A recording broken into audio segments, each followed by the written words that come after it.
Hello, this is Naudi Aguilar at Functional Patterns, and for today's video, I'm going to be showing you guys a functional medicine ball training routine. Medicine ball training is fantastic specifically because you can incorporate so many dynamics that you would find in everyday reality, whether it's your sports, whether if you're running, pretty much all the dynamics that you would find in reality when you're involving unilateral movement, when you're in a staggered stance, you're going to find significantly with the medicine ball. And if you look at the exercise over here on the right, you're going to also find that there's going to be not only rotation involved, but we're going to see the meshing of the sagittal, frontal, and transverse plane through movement. So this circuit's going to be extremely applicable towards your everyday life, and I would highly recommend that you get on this program. Before you start, make sure that you guys do get on your myofascial release, on your structural integration programs, your corrective exercises, all that good stuff before starting, because it's quite likely that you may end up going into some kind of muscular compensations. Going through functional movement when the body's not intrinsically prepared can actually be more dysfunctional and destructive when we begin to look at things later on down the road. So these exercises can be very beneficial, but it's also going to be imperative that you guys focus on covering the foundations before you go into any of these types of movements. So for the first exercise, what we're going to be going into is a variation of a medicine ball slam. What I like about medicine ball slams, we're going to really be focusing on that eccentric phase, kind of that dropping phase when a guy's fighter slip in a punch.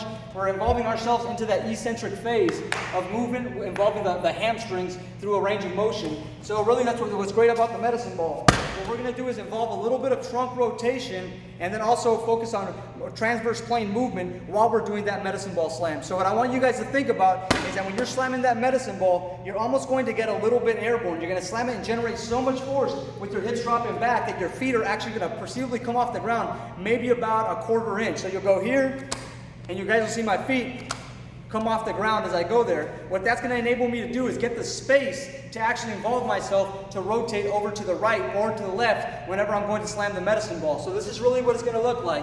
I'm going to bring the ball way up, I'm going to bring it behind my head, I'm going to kind of rotate my thoracic, and then I'm going to slam the ball downward. I do it again. So at that point, what we do is, remember, make sure you get airborne off the ground when you go into it. You can do maybe a circle all the way around and do a circle of quarter turns all the other direction too. So I'll go quarter turn.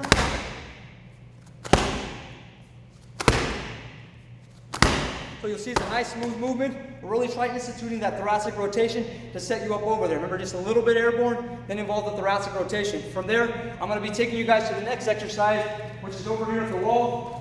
We're going to be starting from a staggered stance position. You'll see that my back heel is going to be off the ground. I'm going to be leading most of my pressure on my lead leg. So the heel, the foot with the heel down is the one that we're putting most of our pressure on. All I'm going to be doing from here is just exchanging and going back and forth from this specific movement here. And then from there, what I'm going to do is bring my left hand right here onto this medicine ball, and I'm going to drive forward with my hand and then come back with the ball. Right there, I wasn't too fluid. This is what it will look like. So we're going to throw, boom, and immediately come right back into your stance. Again, going through it.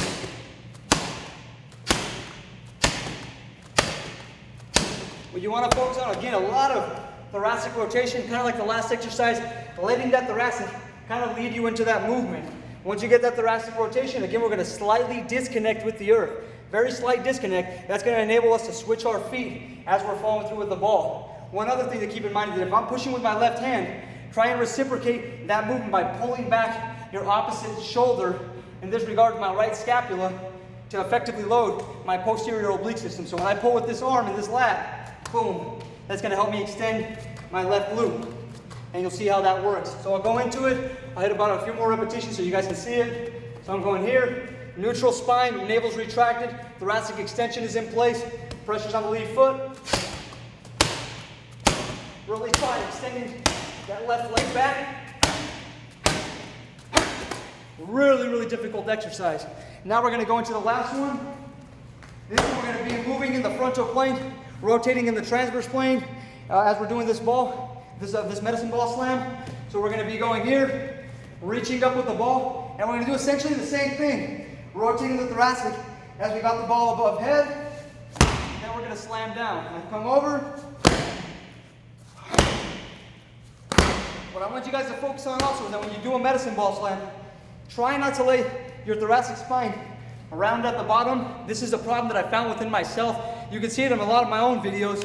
or I make this mistake over and over again, me personally, and I'm starting to become aware of it myself, that when you slam, do not allow yourself to go into spinal flexion. If you go spinal flexion, you're not loading off of the hamstrings to slam this thing down. When you extend the thoracic, the only thing left over to compensate are your hammies, and boom, that's when you get that effective slam. So just one thing to really be aware of. Don't let your thoracic spine round as you go into that slam. I'm going to do the best that I can to not do that and give you guys a visual of hopefully what your medicine ball slam should look like. So we're going to go right back to it. I'm going above the head, rotating, rotating. After I get done doing that, I'm going to come back.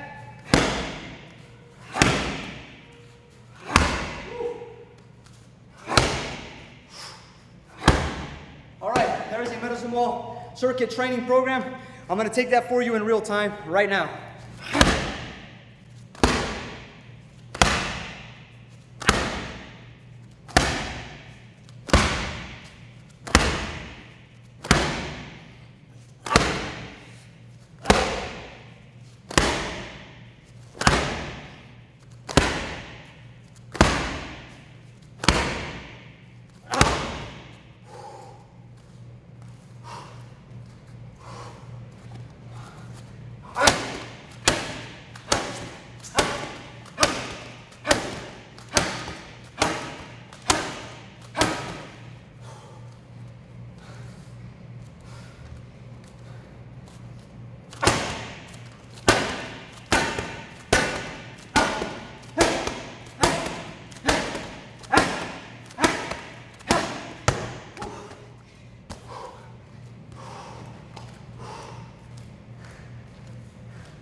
Wow, that was tough.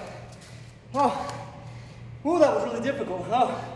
All right, I do hope you guys enjoyed that video. Very taxing on that cardiovascular system, especially if you're involving yourself on max exertion. Each one of these exercises is really like doing a sprint all by itself when you're going through the exercise. It's like this is the equivalent of doing the same thing when you get that max exertion. However, you will not get max exertion if your body is operating from a dysfunctional state. Usually when you operate from a dysfunctional state, your output won't be there and you won't be able to hit your muscles the way you would want to. With me, you'll notice that I get a lot of exertion because I'm trying so strongly to integrate my structure as I'm going through the movement. So you'll see that I really try and limit how much I flex my thoracic spine, how much I dip into my lumbar. I really spot myself to the best of my abilities while I'm doing these movements. And I hope that you guys keep your focus on the same thing. If you have no idea what I'm talking about in regards to what I just said, I would strongly recommend that you guys check out my book, The Power of Posture. I go directly down to the nitty-gritty into what you need to know to actually understand what a good posture is supposed to look like. Because that in and of itself can become a very complex situation when we begin to think about all the environmental factors in our culture that begin to influence our posture and throw us into those dysfunctional, imbalanced situations.